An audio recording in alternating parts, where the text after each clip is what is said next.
Hey, everybody, welcome. Welcome to your Saltwater Guide, the podcast. Today we have a phenomenal guest with you, How to Boating with Harley, and it's going to be incredible. The conversations we're going to have today are going to be so much fun. Just the pre-conversations I'm having with Harley has just been really fun. I'm super excited to have this young man or old man or whatever he wants to call himself on the show. He's lucky he's not old like I am, but it's going to be a fun show, gang. I want you all to kick back, relax, and enjoy this because you're going to get a lot out of this. Anybody that has a boat, you're really going to enjoy this show today. But real quick, today is Deckhand Sports Friday. We always talk about Dave and the guys over at Deckhand Sports. We let you know about their beautiful kill bags and all the other great products that they have there. And we got something going on right now up at the Ventura Fairgrounds.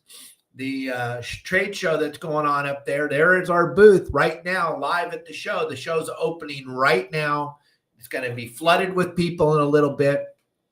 But look at, there's the Deckhand Sports bag showed off right in the middle of our booth. There's his little bag off to the side there. We got all kinds of products in there.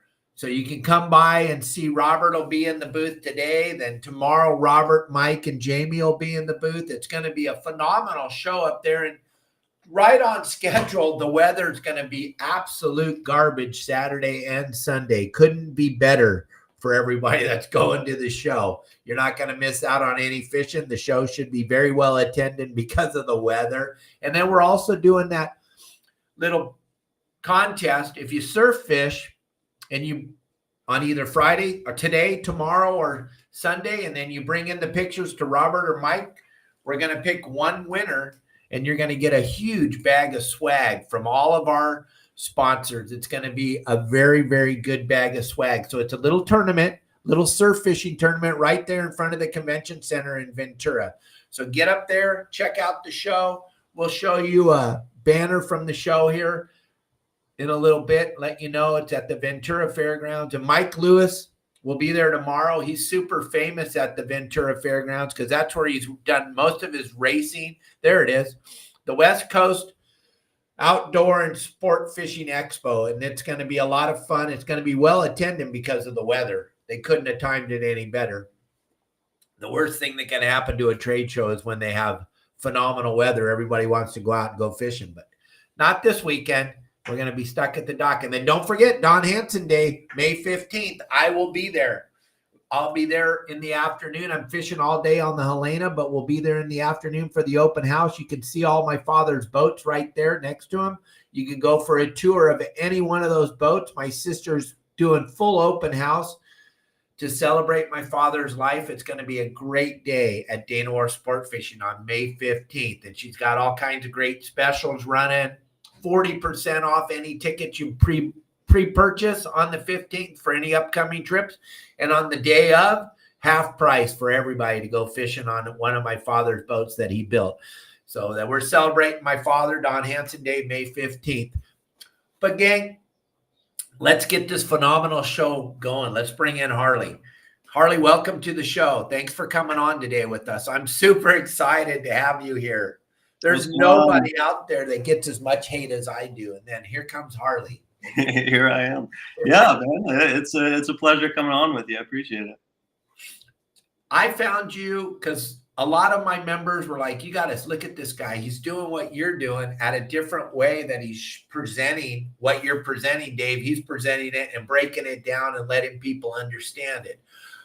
And we're going to get into all your cool videos. And Elliot, he's the greatest producer ever. He's like Jamie with Joe Rogan. We're going to be bringing up stuff as we're going. It's going to be phenomenal, gang. I hope you enjoy this show. But Harley, how did you start out in this industry? Man, I grew up in the country in middle Georgia. So growing up, I didn't have much access to the water, but my parents were both teachers. So we got to go to the beach in Florida every summer, every school break we had. So I grew up going to the water and, wanting to do that.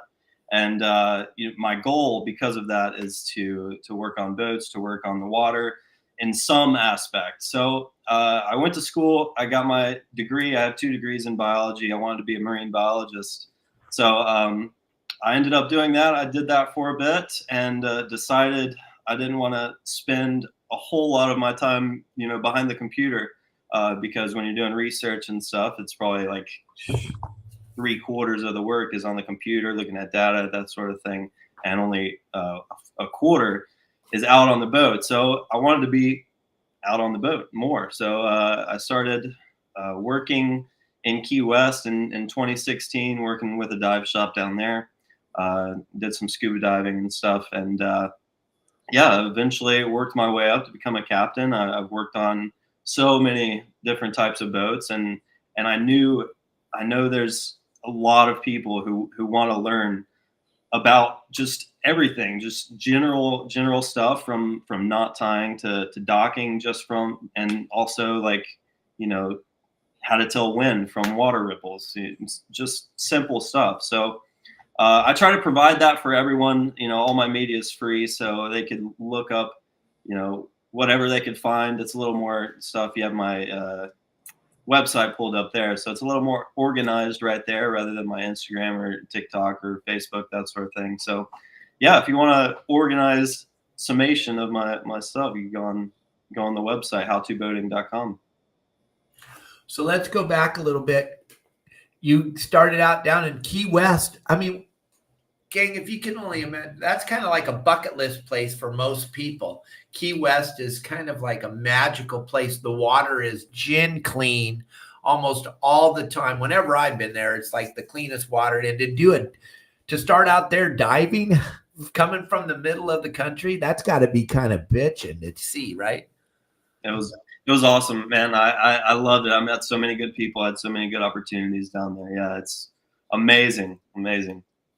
And the dive there, what a cool place to go diving all the time, right? You got to see some spectacular stuff down there. The water, I've been there twice, and both times the water it had to be 100-foot viz. It was just incredible. I'd never seen anything like it growing up on the West Coast, Southern California. If you got 20-foot viz, you're like in heaven. I remember driving around down there, and I was telling the guy I was with, I'm like, whoa, slow down. There's a dark spot right there. He goes, Dave, it's 60 feet deep here. Like, it looks like it's right there. The water is so clean, right? It does. Yeah. It's really nice. I mean, running out to the reef line, which is about 4 to 5 miles offshore off of Key West, I mean, you could see the bottom almost all the way out on a really good day. And it looks like it's 5 feet, but it's really around 25, 30 feet depth all the way until you get out to the reef. Then it comes up, and then it drops off significantly after that. But yeah, I love it. And you can see turtles left and right. It's amazing. Dolphins, everything. It's an absolutely gorgeous spot. Then what happened? So you started out in Key West, and then you started moving up the Florida Panhandle, up the peninsula, and started getting into the whole driving the boat thing. Yeah. So again, I got my degrees in biology, so I wanted to be a marine biologist. And when I was starting out as a diver, I went down to Key West and worked while I was still in school. So I went down there over the summers, Christmas time, every break I got, and just worked. I worked in the shop. I didn't have many certifications, didn't have my dive master, so I couldn't quite work on the boat. But every chance I could, I was on the boat when I wasn't working. So yeah, I was doing that. And then I met a friend.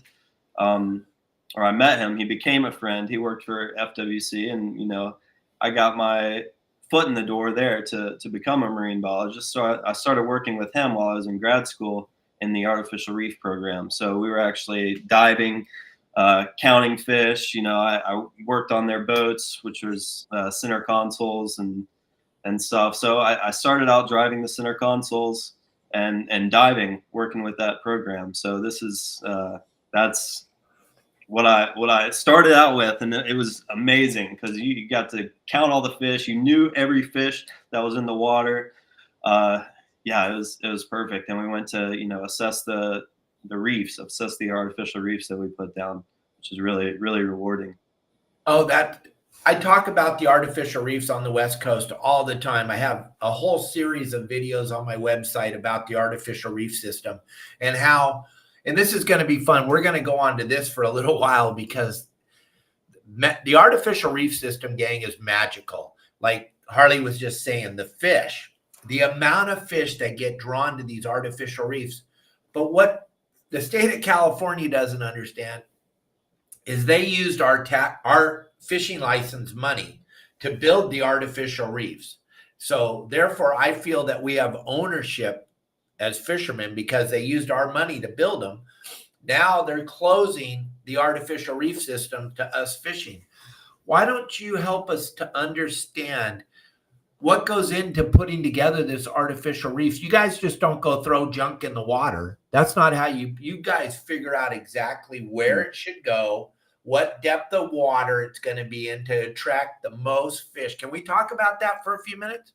Yeah, yeah. I mainly did the boat stuff, so all the background documentation I can't speak on, but there is a lot of research that goes into it on where the size, the type of artificial reef, where it's going to be, where it's most beneficial, and it's really for the fishing community. Now, I worked mainly out of the Panhandle in Florida, so the fishing community is huge right there. It's a little bit more than, or it's a lot more than the diving community. So up there, the fish congregate in those. They move from spot to spot. They're all public numbers too, so you can go on FWC.com and see all of it. And if you're having a tough time trawling out there and you're not catching anything, you can just go bottom fish on those artificial reefs. Any one of them, you'll catch something. You'll definitely catch something. So there's an idea for you guys on the Gulf Coast in Florida. Yeah, and like Harley was saying, they're available to everybody because they were basically built with our money. So that's where the disconnect comes with me in California when they're taking away these giant chunks of the water from fishing and they're saying it's about habitat. We built the habitat. It's just so ridiculous. It just doesn't make any sense. And then like Harley's saying, over there in Florida, it's the same thing here on the West Coast, gang. These artificial reefs have a plethora of fish. You got to count the fish. Just talk about, this is going to blow people's minds. How many fish would you count on an average artificial reef? There are hundreds. Oh my, I mean, definitely the biggest populations were gray trigger and red snapper. And those are two big seasons up there for the Gulf Coast in Florida. So if you go bottom fishing on one of those artificial reefs, you will catch one of those two, if not both, and of legal limit. They were all they were really good size, and there were plenty of them. There were plenty. And then something people don't understand: before the artificial reef was there, it's sand. There's nothing there, gang. The fish all these fish just don't swim around. They have to be structure based. So when Harley and his buddies were putting together going and checking out this system, it's like, it was a desert before they built the artificial reefs. So you got to remember, we are the biggest advocates of fish. If we don't have fish to catch, we don't have a business. So we're putting these artificial reefs together, and then we're getting scolded because we're catching the fish that are living on them. But if it wasn't for us putting the artificial reef system together, there wouldn't be any fish there, gang. Yeah. So it's kind of the funniest when you break it down that way and you think about it. They want to close the artificial reef that we built so that we could go fish it. And it helped the whole ecosystem. Because besides the fish on the reef, there's sea urchins on the reef, there's anemones on the reef. There's different types of plant life on the reef. And there's all those different kinds of tropical fish that you don't ever catch. That's not what you're fishing for. But they're just teeming on these reefs. It's so spectacular, right? I'm glad you brought that up because I can get super excited. We could talk about artificial reefs the rest of the show. Yeah, well, we'll also have, Goliath grouper hiding down there and sharks and all of that stuff. It's amazing the stuff I saw when I was down there, and I can imagine just dropping a lure down there, you're gonna catch something. I mean, there's so much down there. And those of you that don't watch our show normally or don't really know what we're talking about, we have a website called Your Saltwater Guide where you can go on the website and learn how to fish these artificial reefs. And it'll pertain to I know my stuff's West Coast, but it'll pertain to Florida. It'll pertain to anywhere they built an artificial reef. you're basically going to bottom fish on these artificial. Yeah, there's pelagic fish that show up on the artificial reef. Don't get me wrong. There's wahoo. There's all kinds of different types of sharks.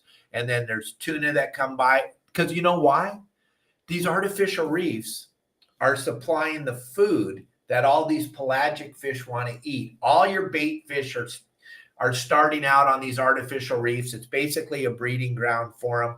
So it's so fun to talk. Yeah, like Brent just said, they're full of scallops, they're full of lobsters, they're full of just everything that's good to eat. Yeah.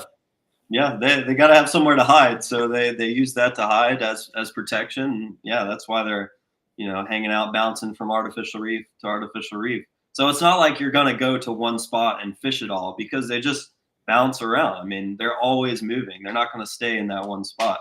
So yeah, you could go back day after day and catch a new fish at the same spot too. And my friend Darren, he's a member of the website. He's been a member of the website now for like 7 years. He just posted this, but he'll tell you it absolutely changed what he catches. Him and his family they don't even go, they just go right to the artificial reef. You get to save a bunch of fuel. You go there, you fish exactly how I tell you to. And then you're able to catch all these bitchin' fish every day. It doesn't matter winter, spring, summer, fall, warm water, cold water. Those fish are there. That's their house. And then, yeah, it's a absolutely amazing fishery that most people, let's be honest, they didn't miss out on it. They don't even know. And it was built by fishermen for fishermen. So to think that they want to close that in California just blows my mind. And we won't go on to that. That's a whole nother show, but yeah. Well, thanks for talking about the artificial reefs, but now let's get into the real stuff. Let's get into what keeps you and I going. These how-to videos are how to tie up your boat, how to park your boat, how to drive your boat, how to tie your fenders to your boat. So much cool content you have on yours, and how you do this animation stuff. I'm sorry, I'm an old man. I can't figure this out. I'm watching it though, and I'm very intrigued with it. And I love how you put this stuff together. Can we talk about this for a little bit? Yeah, like for that's what I started doing, because I didn't really have access to a small boat to easily have these videos. So here's a good representation on with an animation showing the stick movement, showing the rudder and bow thruster, just to pull up a yacht to the dock. And it's really accurate. It shows, how you want to approach it. It even, I have a voiceover there. It talks how you want to approach, what you want to do. It talks through everything there. So if you're struggling with docking, you could go on there and go on my website, go on Instagram and find all of that stuff. And that may help you right there. Now, it will help you. It absolutely will help you, because the scenarios that you go into are so right on and so real. Like I told you before we went live, I made sure that I checked out your stuff, and I'm not just, oh, Harley's got a couple of followers, let's bring them on this show. No, you're pretty much going right along the lines of how I try to teach people, but then you take it a step further and you do the whiteboard and you do the animation videos, and your stuff is just right on, and it's so real. And the reason I know it's real is because you're getting almost as many haters as I am. So we know we're doing something right. We know we're absolutely doing something right. And like you're showing the anchoring video, this is one of my most controversial videos, because people believe in their heart they have to put out 10 to 1 or 7 to 1. It's like, so you're telling me you're carrying 800 feet of ground tackle? What? No, you don't carry 800. You're ridiculous. And then you break it down and you start to explain to them, why do you want to put this much? And it's just, they're fun videos to watch, gang. If you're not checking it out, go over there to his Instagram, Facebook, TikTok, YouTube channel, any of them. They got all these great videos. And Harley does what I do. He puts out 3 phenomenal videos a day. And if you go there and you look, you're going to learn something. You're going to be blown away by all the knowledge that he's sharing with you. Yeah, and you get a lot of views of my hand like that right there. But yeah, I try to break it down as simple as possible for people to understand and to visualize it as simply as possible. I'm a visual learner, so I learn by just watching examples before I start doing it. So this will help you guys that are visual learners on how to dock. And then, sometimes like Elliot, you just showed what a land breeze is on there. I did that on a whiteboard. Yeah, like that. Like, for example, I'll just talk over this right here. So a land breeze happens when the land air starts to cool. So that air falls, right? Because warm air rises, cold air falls. So that falls on the land. And then the ocean, it takes a while for that air above the ocean to fall down. So the land air falls and then gets sucked out into the ocean. So that's what's called a land breeze. That's what I go over in this. So just anything related to the boating stuff, all the way from conditions, land breeze, sea breeze, all the way to docking. I mean, I try to cover as much as I can, and 3 videos a day really isn't enough, but it's good enough for me, I guess. No, it's phenomenal, because then you also have your website, so they can go over there to your website and get more toolage. Plus they can ask you comments. You're very good at following up on answering the comments to the best of your ability. You engage with your audience really well. I was looking at all your stuff because I like it. I really, really enjoy it. This video right here, though, oh my gosh. When you guys, this is the video he posted today, and I'm telling you, I was like, oh, this would be very, very simple to park my boat in there. Then he hits you at the end with the current coming down that channel, and I'm sorry, for 49 years doing it at a high level on big yachts, I don't want to be there. It's going to suck. And the way they put that piling right there, see where he's drawing the red circle, that piling sticking out right there? You'll be able to go down there a lot of days, walk down that dock, and you're going to look at the boat that has to park on that dock, and you're going to see damage to that guy's swim step day in and day out. It's going to be... It's a horrible thing, but this is the kind of cool stuff that you put out. I love these videos. And if you guys listen and talk about this one for a minute, because this one got me. Yeah, this is really tough. This is here in Fort Lauderdale. I'm based out of Fort Lauderdale.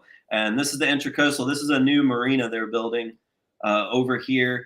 And every time I, walk by this, if I'm in that slip that's getting circled in red right there, it's going to be really tough to get out. There's wind. There's really, really strong current in that area. And then with a bunch of other boats, a bunch of, bows hanging off of the boats out in the middle of that channel, man, it's going to be tough to pull out and get out of there.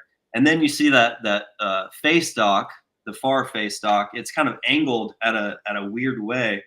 I'm not sure why they did it. I'd love to talk to the guy that built that marina, but it's going to be really tough to get out as a captain with all of these conditions. And you can see the current by my logo right there.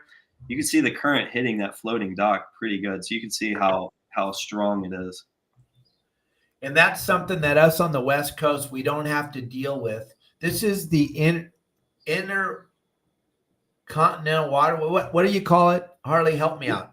Intracoastal waterway. Intracoastal waterway. Intracoastal. Yeah. So it's not inter, it's intra. There's a lot of people, commenting on that, like you talked about the haters.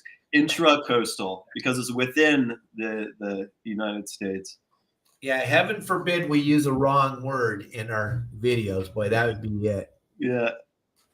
But gang, that current coming in and out of there, we don't have that on the West Coast. So to try to understand it, there's some times where that current's moving 2 or 3, 4 knots, right?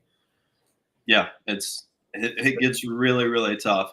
Current plus wind, even tougher. I mean, it's so hard. And it's going to be really tough to just pull into that marina. You have to really, kind of angle your boat so you can account for the crab walk with the current and the wind. It's going to be really tough right there. And any of you that are good at boat repair, fiberglass work, gel coat work, you should get there as soon as you can up over there and open an office right at the top of the dock. And you will be wealthy beyond all imagination. You have no idea. It's going to be absolutely crazy. Hey, real quick, Harley, I got to show everybody over at the show today. Deckhand Sports has a big bag in my booth. Also, they have a big display at the Bob Sands booth up at the show. And I want to show you guys this bag. This is like one of the most incredible bags I've ever seen, kill bags for fishing. The way that he put the ribs in. Go ahead and show that, Elliot.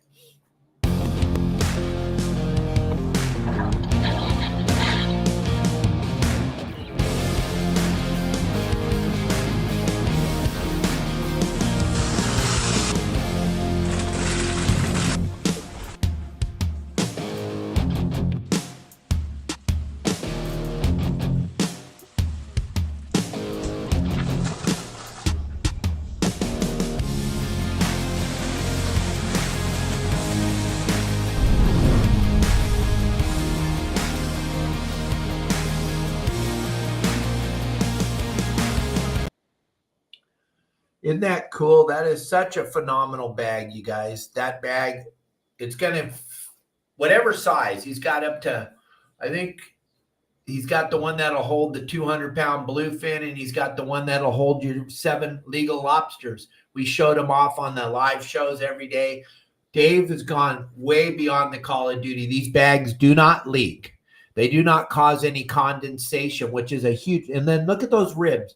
That keeps your fish out of that slimy water, basically, that's laying in the bottom of your bag. It keeps your fish elevated off of that, keeps them fresh, keeps them looking really good. The bags don't leak. The way he designed this bag, too, you can unzip it and zip it back up with one hand, which has been a huge problem for those of us in the industry when we're trying to throw our fish in there. You can't unzip it. You're holding the fish in one hand. You're trying to unzip it. It just, he's done everything you could possibly do. Go by the show today. Swing by my booth, your Saltwater Guide booth at the show, and check out these bags. And then if you're not seeing what we're talking about, but you're hearing, you're going to enter the code YSWG and the number 15, and you're going to save 15% on the bag, or you can use the QR code that Elliot just threw up on the screen. Either way, you're going to save money, and it's always good to save, but you need a bag to put your fish in, gang, and there is no better bag on the market. All these tie downs on here, every boat's different. So just because the bag tied down well on my boat doesn't mean it's going to tie down well on your boat, because they never put enough tie downs. But Dave has so many tie downs on this bag, it's just going to blow your mind. There's nothing he didn't think of. And then the fact that it doesn't leak at all, guaranteed not to leak, that's going to be a huge plus. You can throw this in your wife's Mercedes and drive your tuna right up the coast when you get in San Diego. And she's not even going to know you threw a big bag of fish in there, because they don't leak. So check out Deckhand Sports. You're not going to be disappointed, gang, I promise you. And he's going to drop ship the product right to you. This is a family-owned business in San Clemente, California. You want to support family-owned businesses. There's not a better one. And he's taken every step to make this the greatest bag ever. And he's also very active on our website. So any questions you have, Dave's watching the show right now. You can throw up any questions here. He's always there to answer any questions you have. Check it out. Yep, Jeanette, you're right. It doesn't sweat at all. That's condensation I was talking about before. Look at real bags. Dave's gone.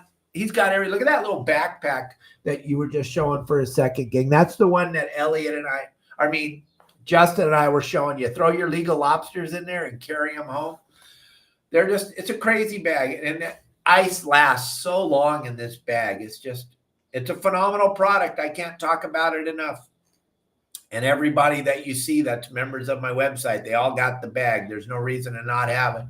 And go check it out at the show up there in Ventura today. We have a big one in the middle of the booth. And then over at the Bob Sands tackle booth, you can go and you can check them all out there. You will not be disappointed. I promise you that. My name stands behind this bag, and then Dave guarantees it. And he's super approachable. You'll be very, very happy to be a part of the family when you buy this bag. You become part of the family. So there you go, gang. That's the bag you want to have if you're going fishing. All right, Harley. So let's get back into these videos. Let's get back into all the cool stuff you got going on, because you put out 3 videos a day, which is bitching, because you're like an entertainment channel for me. And I'm on there checking it out. And there's another thing about you. You're like Dave over at Deckhand Sports. You're very interactive with your people. You're always talking to them and answering questions. And I think that's the key. If any of you out there are watching us today and you're going, how do these guys have so many followers? We interact with their followers. We talk to them. You got to interact. You can't throw a video up and then it gets 100 comments and you don't answer any of them. That's not how social media works. If you want to know how I have over 680,000, look at, there he is. There's Harley. Well, let's listen to you for a minute. You wouldn't be able to get this out. I've seen circumstances where people would have to cut the lines in that case. What's going on, guys? Captain Harley here with How To Boating. This right here is a reason why I do only a half a wrap around the base of a cleat. So, for instance, we're at low tide right now. If we do a full wrap around the base of a cleat, this is an extreme example because the cleat's right above the dock cleat. But you see, if we were to untie this, you have a full wrap around the base of the cleat. If you were to untie this and the tide actually went down lower, you wouldn't be able to get this out. I've seen circumstances where people would have to cut the lines in that case. So this is why I only teach go a half a wrap around the base. We go 1 cross, 2 cross, and then a loop. You wouldn't be able to get this out. Now, see what Harley was talking about there, gang? You wouldn't be able.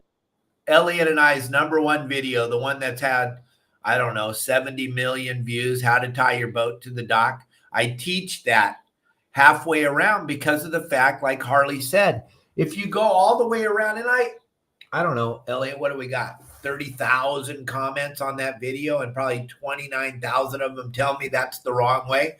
Well, the only reason the people say that's the wrong way is because they've never tied a boat up.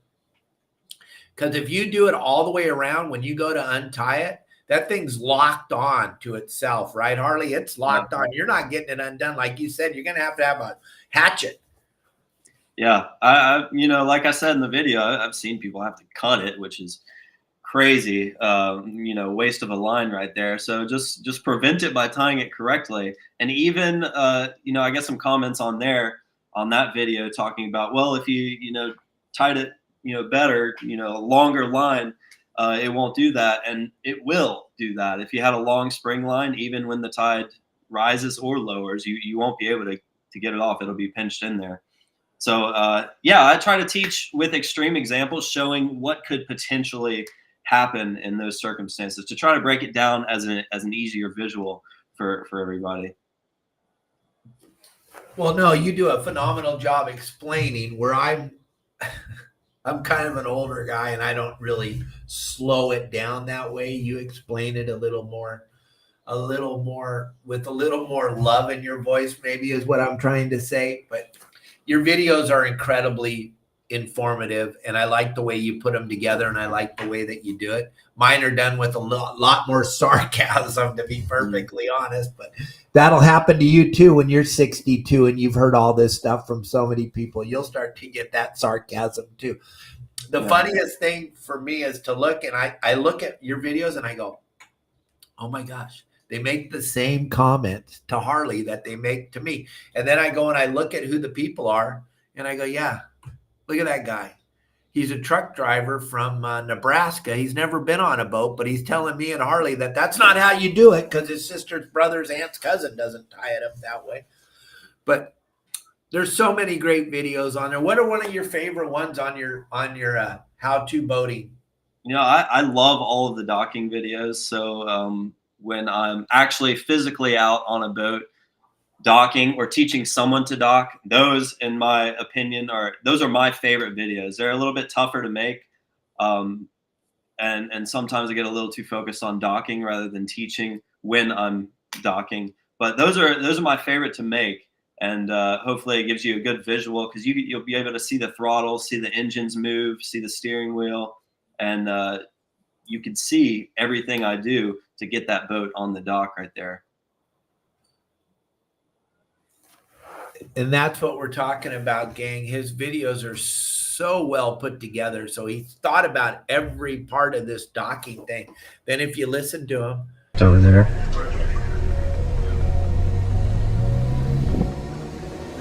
I don't know if I talked anymore in that video. If you go, I talk about how I broke that dock right there, and then I just finish it off by not talking. But yeah. Well,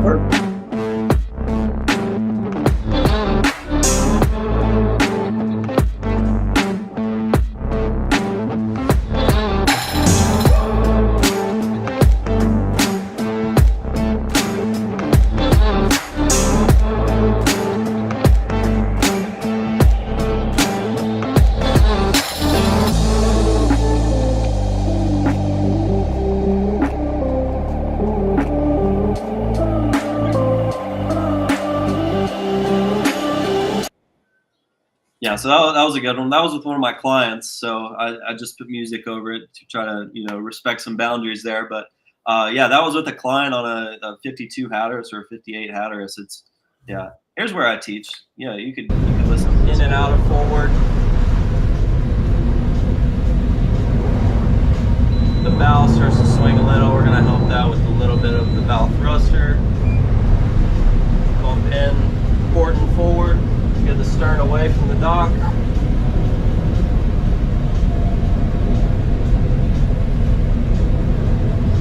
Starboard forward. Yeah, you can actually see the front So that wash pilot there is clear. after I move the gears. Forward's going to be a little more powerful than reverse.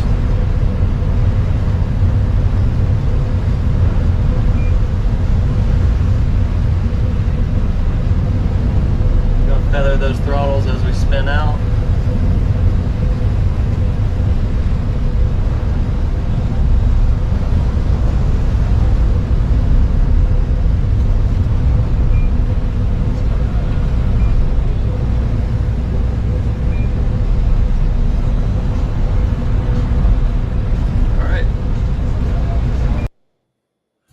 So Harley, we got people asking questions here. I don't know if you're seeing them, but we got a question. What was the most difficult day you ever docked in Florida, and what were the conditions like?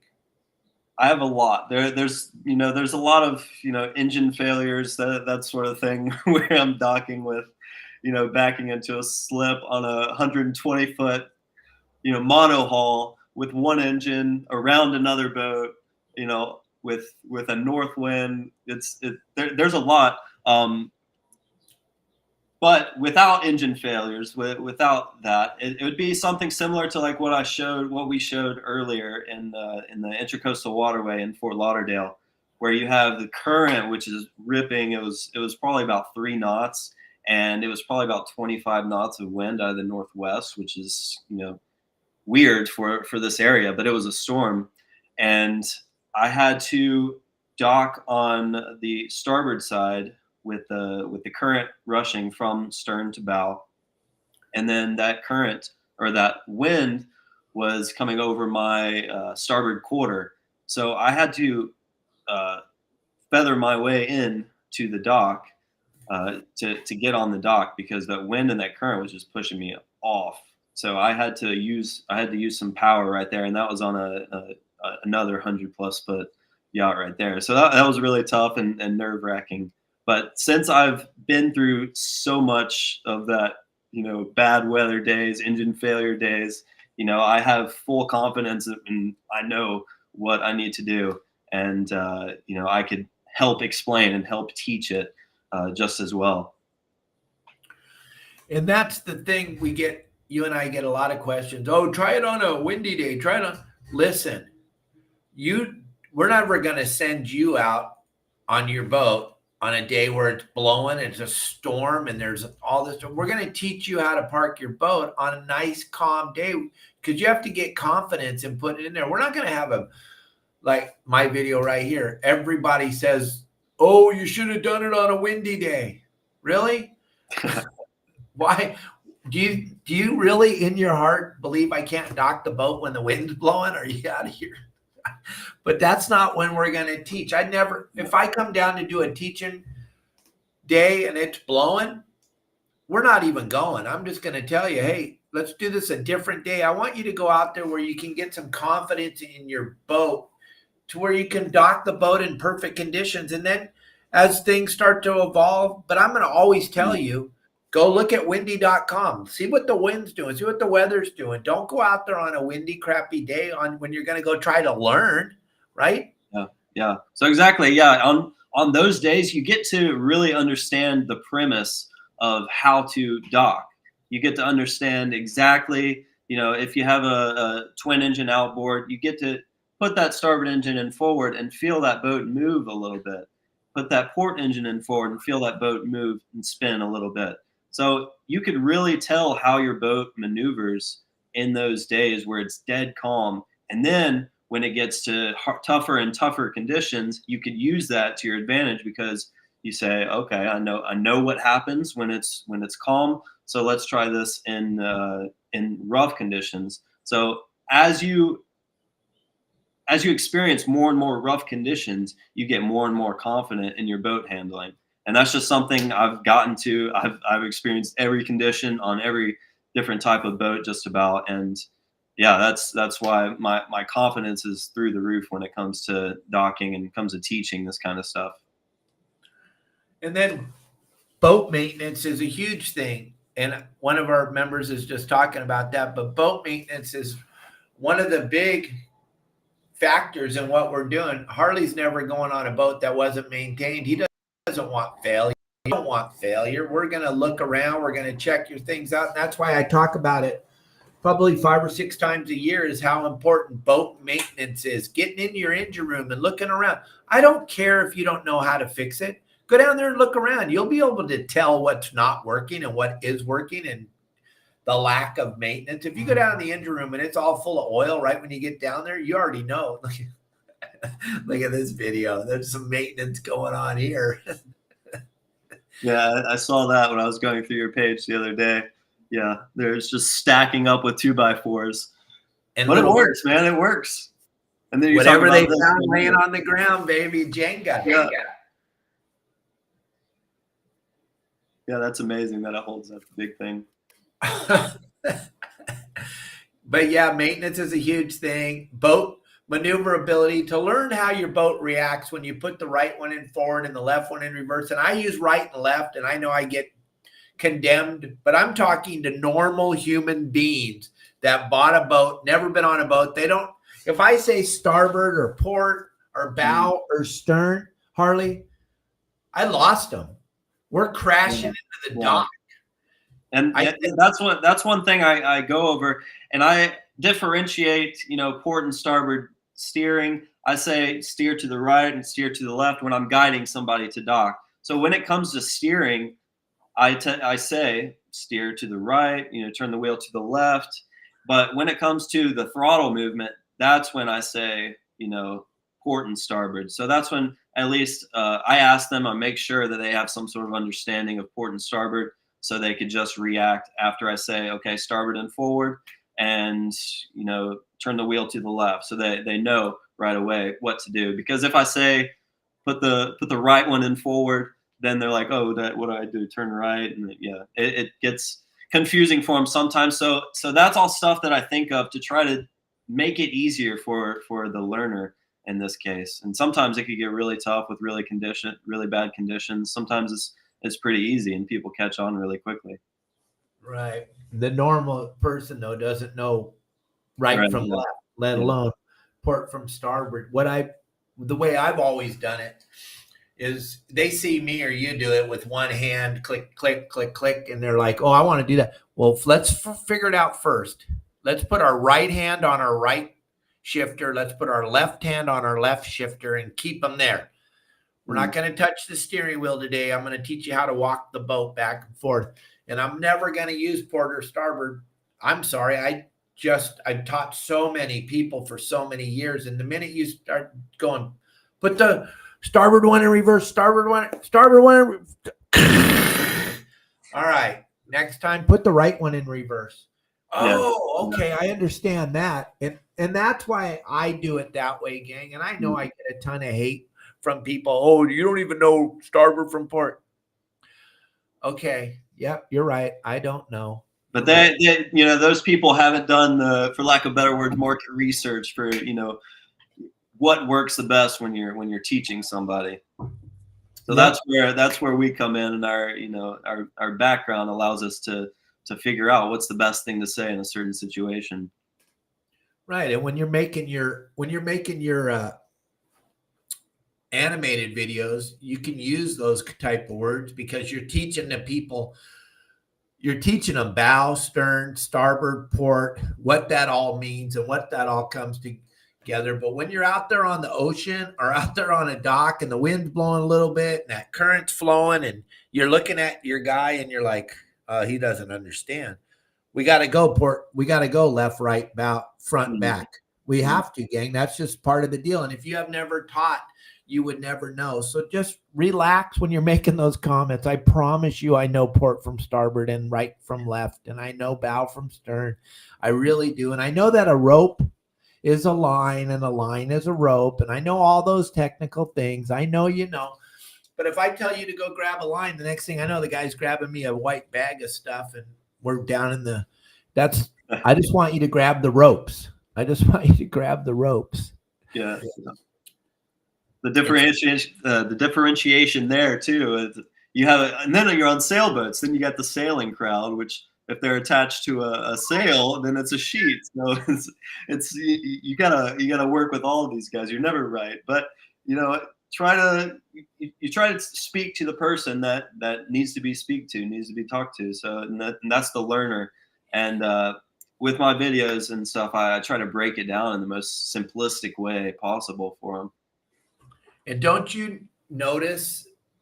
I'm sorry, but you said sailboat, isn't that like a little bit more the sailboat? I'm sorry, gang. If you're a sailboater, I'm just going to throw it out.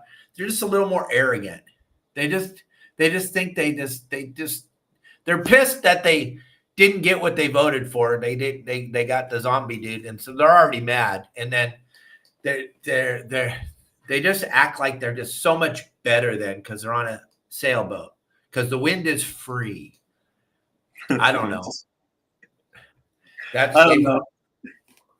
You can always tell who a sailboater is. I can tell. I can pick them up immediately when they're making the comments. I'm like, sailboat. Yeah. For whatever reason, there's always this like sailing versus motorboating. I don't understand it because I do both. So and I try to teach a little bit of both. But down here, it's mainly a motorboat community where I'm in. If I go elsewhere in the sailboat community, I'll fit in just as well. Well, that's good. That's good because they're kind of a different folk out here on the West Coast. They're just a little more arrogant, a little bit pissed. They're the ones that always tell me there's only one rope on a boat. It's attached to the bell. Huh? What bell? I don't have a bell on my boat. What are you talking about? It's so funny. It's just fun to go through all the comments, gang. And I want you guys to go check out Harley's page. And I want you to check it out. I want you to do me a favor and do Harley a favor. Hit the like button, hit the subscribe button on his page and my page.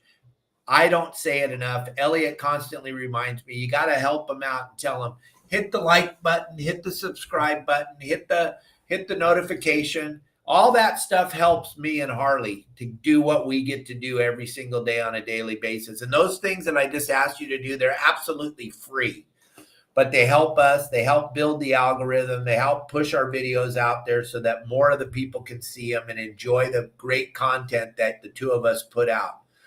And it is phenomenal content. When you go dig into Harley's stuff, you're going to go, wow, this stuff's pretty cool because he breaks it down to where you can understand it. And you are really good with that animation software. That stuff, you are really good at it. I love the way you make the wind blow on the boat. You show how he backs out of the dock and all that. That stuff's wild. I can't do that.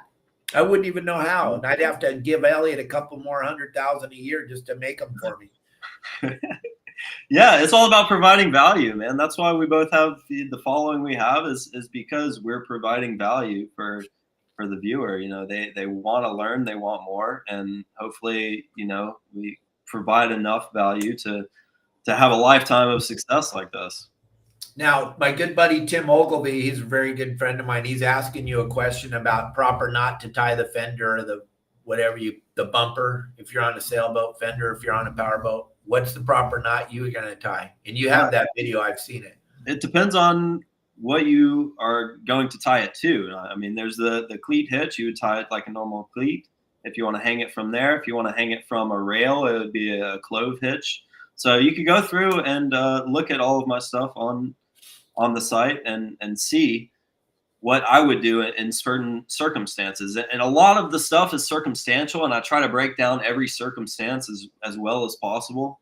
Because again, like I said, if you're going to hang the fender, but you don't have a railing, you have a cleat there, then you want to tie it on the cleat. If you have a railing, then you want to tie it on the rail. A really bad thing to do though is to tie it on the top of the rail. If you're going to tie it on the rail, you want to tie it down on the where the rail attaches to the boat. Because what I've seen, Harley, on the bigger boats that you and I get to drive, is if you attach it to the top part of the rail, and if there's any wind or any current and that boat's stuck on the dock and you're trying to maneuver it off, that fender's actually pulling that rail down. And I've seen it bend the rail before. I've seen it bend the stainless steel rail. So you got to be real careful, like Harley was saying, where you attach it. And then here you go. There's a perfect example of a cleat hitch. There's your cleat hitch right there. And I have a video of the clove hitch on a rail too, on a small center console boat too. And there's just so many scenarios, Tim, all of you. There's just so much cool content over on How To Boating. It's just a phenomenal thing to have. If you have a boat, you need to be on his Instagram, YouTube, TikTok, or Facebook page, because there's so much stuff that you're going to go look at and go, huh, I never even thought of that. And I know I cover a lot of stuff with me, but my stuff isn't as clean and as instructional as Harley's. His stuff's just a little cleaner. And like Brent said a little while ago, it's more focused for the younger people to slow everything down and start to understand. But it also will help out the older guys that think they know everything. And you can learn without anybody knowing that you're learning. You can kind of just watch it yourself. And nobody has to know you're watching Harley. And then you can go down and execute it and do it the right way. Yeah, there's a few comments I enjoy. There's those people who don't even have a boat and live in the Midwest. They're like, they comment, they're like, why am I watching this? I live in the middle of the United States and I don't have a boat. What am I doing? And those crack me up, because I know I'm doing something right. If it's as entertaining, if I am as entertaining for them as I am for a boater, then that's perfect. Yeah, your social media pages are entertainment. Absolutely. Plus they're also learning, but you put them together so cleanly. It's just, I wish I would have figured that out, but I'm a little too old. That boat already left. We're at the point where we're just going to talk it through you. And if you can't understand what I'm talking about, go watch Harley's videos. It's going to be incredible. And then one thing I want to let you all know, gang, is we're going to start working. This is really cool. Elliot and I had a conversation with Harley before the show, and he's going to start letting me have a little bit of his bitchin' videos to do a little overdubbing on, and I'm going to do some voiceover stuff on his videos. So there's going to be a lot of collaboration between the two of us coming out. So you guys are going to get entertained. We're going to share them on his page and my page. It's going to be really fun. You're going to get to see, besides Harley's nice way of putting it, you're going to get to my sarcasm, my sarcastic way of putting it too. It's going to be fun. I promise you, I'll entertain you. It's going to be perfect. I mean, we have those how I would approach a dock, videos where you could go over it, just as well, how you would approach the same dock. It's probably going to be very similar to mine. But still, there may be a few things that maybe you think about that I don't, and maybe a few things that I think about and you don't. So that's perfect. There's not only one way to dock. There's many different ways. As long as you get on the dock with no damage, you're fine. You made it. But the general premise and approach will be very similar probably between us two, but there may be a few tiny little things, tidbits that maybe you mentioned and I don't, and vice versa. Absolutely. So do us a favor, Harley. Let everybody know that's watching, and Elliot will throw them up while you're talking about it. How can everybody find you? Because we got a lot of people that aren't watching. They can't see all these bitchin' videos we're showing. They're driving in their cars right now, or they're driving on their boat, because we're on every podcast available. So how can they find you if they want to see all this bitchin' content you have? Everything is just How To Boating. So on Instagram, TikTok, YouTube, all those are How To Boating. It doesn't have any spaces in between on Instagram and TikTok. Facebook, How To Boating, with spaces, spacing out the words. And then howtoboating.com is where everything is organized. It's pretty organized on YouTube too. So you'll be able to find what you want to find on there. And we've covered a lot of topics, all the way from knots, weather conditions, docking, everything is covered, and there's a lot more to cover still. I mean, there's limitless possibilities here. So yeah, I look forward to more. And if you guys make suggestions to Harley, he follows the suggestions. I've been watching that too. So if you guys ask him to make you a video, he'll go down and sit down and make you the video that you're asking for, so you can understand more about your boat and how it's all supposed to work, and your fenders and where you tie off your ropes, your lines, whatever you want to call them. He makes videos that you ask for, which is pretty cool. I make videos. A lot of those, how I would approach a dock videos on my little whiteboard with my magnet, those come from people, DMing me on how to dock their boat. Sometimes they go out, send pictures of their dock, like how do I approach this when I have a really tough current or really tough wind, and I draw it out. I go through and I post it on Instagram. I post it on all of my social media, and they learn from it. Sometimes I get those messages after they go out and try what I did, and they're like, "Oh my God, thank you. That's awesome." So I love that stuff. Helping people is what I do. I want people to feel more confident with everything they do on a boat, and not only helps you, but it helps everyone around you, because you're not going to run into their boat. Yeah, and it helps your life with your wife and your kids if you're not screaming at them the whole time when you're coming into the dock or when you're leaving. That's the one I think is really funny, when I see them leaving in the morning and they're yelling and screaming at each other, and you're like, oh gosh, you guys get to go out there and spend the whole day together. A long day. It's going to be a long day right there. Yeah. Right. Hey, Elliot, real fast, can you do me a favor? Throw up that poster for the show, because we're going to wrap this up right now. But I want you all to understand, if you show up at the show in Ventura, if you're wearing one of my shirts and you show up to the West Coast to Outdoors Sport Fishing Expo and you're wearing this shirt, you get in for free. If you're wearing one of my shirts, you get in for free. And Mike and Robert have a bunch of my shirts at the show, so you can just pretty much buy the shirt at the show. Mike and Robert said they'll run it out to you. Let me know if you're going to go and you don't have a shirt. We'll get you set up so you can buy a shirt, go into the show for free.